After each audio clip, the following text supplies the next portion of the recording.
नमस्कार दोस्तों, आप सभी का स्वागत है आपके अपने यूट्यूब चैनल पे। आज हम बात करने वाले हैं मेंटेनेंस के बारे में। मेंटेनेंस क्या है, मेंटेनेंस क्यों किया जाता है, मेंटेनेंस किसी कंपनी फैक्ट्री में कैसे यूज़ किया जाता है, उसके बारे में समझेंगे। मेंटेनेंस क्या है? पहला सवाल हमारा ये है कि मेंटेनेंस क्या है। रख रखाव का मतलब है किसी भी मशीनरी, उपकरण या सिस्टम को उसकी सही कार्यशील स्थिति में बनाए रखना। इसका मुख्य उद्देश्य मशीनों की कार्य क्षमता और जीवन काल को बढ़ाना, उनकी विफलताओं को रोकना और उन्हें सुचारू रूप से चलाने के लिए तैयार रखना। अगर मैं इसका शॉर्ट फॉर्म में आपको अगर मेंटेनेंस का मीनिंग समझाऊं कि कोई भी मशीन है, उस मशीन को अपनी सही स्थिति में बनाए रखने के लिए मेंटेनेंस करते हैं। और इसका उद्देश्य जो होता है, हम मेंटेनेंस क्यों करते हैं, जो मशीन हमारी, जो उसकी कैपेसिटी है, जो उसकी परफॉर्मेंस है, वो बनी रहे, बरकरार बनी रहे और उसमें कभी कोई ब्रेकडाउन ना आए, कभी कोई प्रॉब्लम ना आए जिसकी वजह से हमें हमें कुछ नुकसान उठाना पड़े। नुकसान कई तरीके के हो सकते हैं, जैसे कि अगर कोई कंपोनेंट या कोई पार्ट ख़राब हो गया तो हमें वो चेंज करना पड़ेगा, उसमें हमारी कॉस्ट आएगी, लागत आएगी। उस अगर मशीन अवेलेबल नहीं होगी, मशीन ख़राब होगी तो हमारा काम रुक जाएगा, इसलिए मेंटेनेंस की आवश्यकता हमें पड़ती है। मेंटेनेंस के प्रकार कितने होते हैं? जो मेंटेनेंस होते हैं उनके चार प्रकार होते हैं। इन चार प्रकार को हम एक एक करके समझेंगे। पहला प्रकार जो होता है प्रिवेंटिव मेंटेनेंस, हिंदी में अगर कहते हैं तो रोकथाम रख रखाव। दूसरा जो इसका टॉपिक होता है वो होता है करेक्टिव मेंटेनेंस, मतलब सुधार रख रखाव। और तीसरा जो होता है प्रिडिक्टिव मेंटेनेंस, मतलब पूर्वानु रख रखाव। पूर्वानु रख रखाव मतलब हम पहले से अनुमान लगा लेते हैं कि मशीन में कुछ प्रॉब्लम आने वाली, उसके लिए हम पहले से तैयारी करते हैं, उसको अनुमान रख रखाव है, प्रिवेंटिव मेंटेनेंस बोलते हैं। और चौथा होता है रूटीन मेंटेनेंस, मतलब हम जो डेली रूटीन के बेस पे करते हैं उस तरीके को मेंटेनेंस को रख रखाव, नियमित रख रखाव मेंटेनेंस बोलते हैं। अभी इनको हम विस्तार से समझेंगे कि इनका सही मतलब क्या है, क्या प्रिवेंटिव मेंटेनेंस होता है, क्या करेक्टिव मेंटेनेंस होता है, क्या प्रिवेंटिव मेंटेनेंस होता है। ये सारी चीज़ें हम एक एक करके समझेंगे। तो पहला जो हमारा टॉपिक है वो है प्रिवेंटिव मेंटेनेंस, रोकथाम रख रखाव। इसमें मशीनों का नियमित निरीक्षण, सफाई, तेल लगाना और कुछ पुर्जों को बदलना शामिल होता है, ताकि किसी भी प्रकार की खराबी को रोका जा सके। जैसे उदाहरण के लिए हम बात करें तो मोटर में तेल डालना, बेल्ट की जांच करना। आप जानते होंगे कि हमारी जो मशीनें होती है उसमें हम हमारे जैसे कोई हमारे पास कोई मशीन है, जैसे मोटरसाइकिल है, ट्रैक्टर है या कार है, जीप है, तो हम उसका आप देखते होंगे सुबह उठ के कुछ लोग क्या करते हैं, साफ़ सफाई करने लग जाते हैं, व्हील चेक करने लग जाते हैं, हवा चेक करने लग जाते हैं, व्हील में टायर में हवा है या नहीं है, इंजन ऑयल का लेवल क्या है, पेट्रोल कितना, डीजल कितना है। तो ये प्रिवेंटिव मेंटेनेंस में आता है। मतलब हम गाड़ी को घर से या ट्रैक्टर, मान लो एक हम किसान की बात करते हैं कि किसान इसको किस तरीके से लेता है। मान लो किसी किसान के पास ट्रैक्टर है, उसको आज ट्रैक्टर खेत में लेके जाना है, उससे जुताई करना है या बुनाई करना है। तो क्या करेगा, पहले ट्रैक्टर की हवा चेक करेगा, हाँ हवा बराबर है टायर में। उसके बाद फिर वो देखेगा डीजल वीजल कितना है, हाँ बराबर है, इससे मेरा आज का दिन निकल जाएगा। उसके बाद देखेगा इंजन ऑयल वगैरह सही है, कोई लीकेज तो नहीं है, कहीं गंदगी लगी हुई है, साफ़ नहीं है तो उसको सफाई कर देगा। ये प्रिवेंटिव मेंटेनेंस में आता है। आशा करता हूँ आपको मेरी भाषा और बात समझ में आ रही होगी।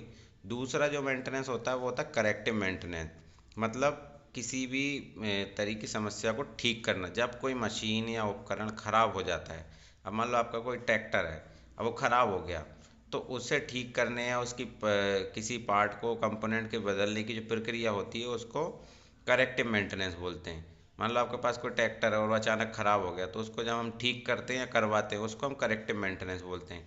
पिछले वाले में हमने क्या किया था कि ख़राब ना हो उसके लिए हम क्या करते थे, हमने पहले चेक कर लिया तेल है कि नहीं है, पानी है कि नहीं है, कोई लीकेज तो नहीं है, सफाई है या नहीं है, ये सब प्रिवेंटिव मेंटेनेंस में आ गया।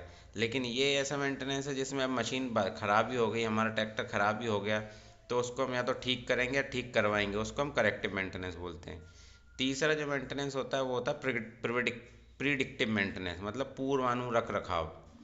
हम ऐसा मान के चलते हैं कि हमारी मशीन में कोई प्रॉब्लम आने वाली, उससे पहले ही हम उस मशीन की प्रॉब्लम को ख़त्म कर दें, उसको बोलते हैं प्रिडिक्टिव मेंटेनेंस। हमने अनुमान लगा लिया, हमने भविष्यवाणी कर दी कि हमारी मशीन में यार कुछ प्रॉब्लम आ सकती है, तो उसके लिए हमने पहले से ही एक्शन ले लिए। जैसे कि मान लो बार बार ट्रैक्टर बंद हो रहा है, या फिर कहीं से आवाज़ आ रही है, या फिर कोई पार्ट लूज हो गया है, तो हम पहले से प्रिडिक्ट कर लेते हैं कि यार ये आवाज़ आ रही है तो ये है ना कुछ प्रॉब्लम करेगी भविष्य में, जिसकी वजह से बड़ी समस्या आ सकती है, बड़ा ब्रेकडाउन आ सकता है। तो उसको हम पहले ही प्रिडिक्ट करके पहले ही ठीक कर लेते हैं। तो इसमें मशीनों की प्रदर्शन को माप कर, मतलब मशीनों की प्रदर्शन को माप कर मतलब जैसे मान लो कोई मशीन चल रही है, उसमें से आवाज़ आ रही है, कंपन हो रहा है, तो उसको हम समझकर भविष्य में होने वाली विफलताओं का अनुमान लगा सकते हैं कि यार भविष्य में कुछ ना कुछ दिक्कत आ सकती है। तो उस दिक्कत से निपटने के लिए हम पहले ही उस पर काम कर लें ताकि समय रहते ही मरम्मत की जा सके, उसको हम प्रिडिक्टिव मेंटेनेंस बोलते हैं। उदाहरण के लिए कंपन विश्लेषण, मतलब कहीं कोई पार्ट में से आवाज़ आ रही है और मान लो कहीं इंजन ज़्यादा हीट हो रहा है, उसके हिसाब से हम अनुमान लगाते हैं कि यार कुछ प्रॉब्लम है, तो हम उस प्रॉब्लम को आने से पहले ठीक कर लेते हैं। उसको हम बोलते हैं प्रिडिक्टिव मेंटेनेंस। चौथा जो मेंटेनेंस होता है वो रूटीन मेंटेनेंस होता है। रूटीन मेंटेनेंस मतलब हम रोज़ क्या कह सकते हैं, जैसे कि मान लो हमारे पास बाइक है तो हम उठते हैं सुबह, हमने चेक किया हाँ ब्रेक बराबर लग रहे हैं, हाँ कोई ऑयल लीकेज वगैरह नहीं है, उसके बाद फ़िल्टर विल्टर क्लीन है, साफ़ सफाई है। नियमित जांच, छोटे मोटे मरम्मत जो दैनिक या साप्ताहिक आधार पर की जाती है। उदाहरण के लिए जैसे फ़िल्टर की सफाई या समायोजन। कुछ लोग होते हैं जैसे मोटरसाइकिल को लेके जाते हैं मैकेनिक के पास, भाई मेरी चैन में आवाज़ आ रही है, इसमें ऑयल वॉयल कर दे। महीने में या हफ्ते में ये टायर में हवा डलवाना, ये जो नियमित मेंटेनेंस में आती है सारी प्रक्रियाएं। अब रख रखाव जरूरी क्यों है? अब भाई रख रखाव तो मान समझ गए हम कि कितने प्रकार के मेंटेनेंस होते हैं, लेकिन ये ज़रूरी क्यों है? ये ज़रूरी क्यों है? डाउन टाइम को कम करना। डाउन टाइम को कम करना मतलब मान लो हमारा कोई ट्रैक्टर है, ठीक है, अब वो ख़राब हो जाएगा तो उसकी वजह से एक तो हमारे पैसे लग जाएंगे ख़राब हो गया तो, और उसके वजह से जो हमारा काम होने वाला वो भी नहीं होगा। तो इसलिए मेंटेनेंस किया जाता है, ठीक है। तो नियमित रखरखाव से मशीनों की विफलता मतलब ख़राब होने को कम किया जाता है, जिससे उत्पादन में कोई रुकावट नहीं है। उत्पादन मतलब जैसे हमें आज ट्रैक्टर चलाना है तो हम उसमें हमें कोई समस्या ना है, हम उस ट्रैक्टर को आज हमें चलाना है तो चलाना है। उन सारी चीज़ों को ध्यान में रखते हुए हम मेंटेनेंस करते हैं। इससे क्या होता है कि लागत में बचत होती है, हमारे पैसे बचते हैं। अचानक खराबी की बजाय रोकथाम रखरखाव से आप महंगे मरम्मत खर्चों से बच सकते हैं। कि भाई अगर आज कोई प्रॉब्लम छोटी है उसको हमने पहले ही ठीक करा लिया तो वो आगे चल के जो बड़ी प्रॉब्लम होने वाली थी, बड़ा खर्चा आने वाला था, उसको हम पहले ही रोक देंगे। उसको बोलते हैं कि इसकी जो इम्पोर्टेंस है वो इसलिए है क्योंकि हम जो चीज़ें होती हैं उनको कंट्रोल कर सकते हैं। उसके बाद होता है कि सुरक्षा, मशीनों की सुरक्षा। अगर हम उसकी टाइम टू टाइम ध्यान रखेंगे तो मशीन जो है उसकी लाइफ बढ़ जाएगी, उसकी सुरक्षा बढ़ जाएगी, और जो उसको चलाने वाला, उसको इस्तेमाल करने वाला, उसकी भी सुरक्षा बनी रहेगी। मान लो ब्रेक बराबर काम कर रहा है तो कोई एक्सीडेंट नहीं होगा। तो इन सब सारी चीज़ों के लिए मेंटेनेंस ज़रूरी है। और उसकी जो क्षमता है, जो हमारा ट्रैक्टर है बराबर चलेगा तो सही एवरेज देगा, परफॉर्मेंस उसका सही रहेगा। इसके लिए हम मेंटेनेंस करते हैं, ठीक है, इसलिए मेंटेनेंस ज़रूरी है।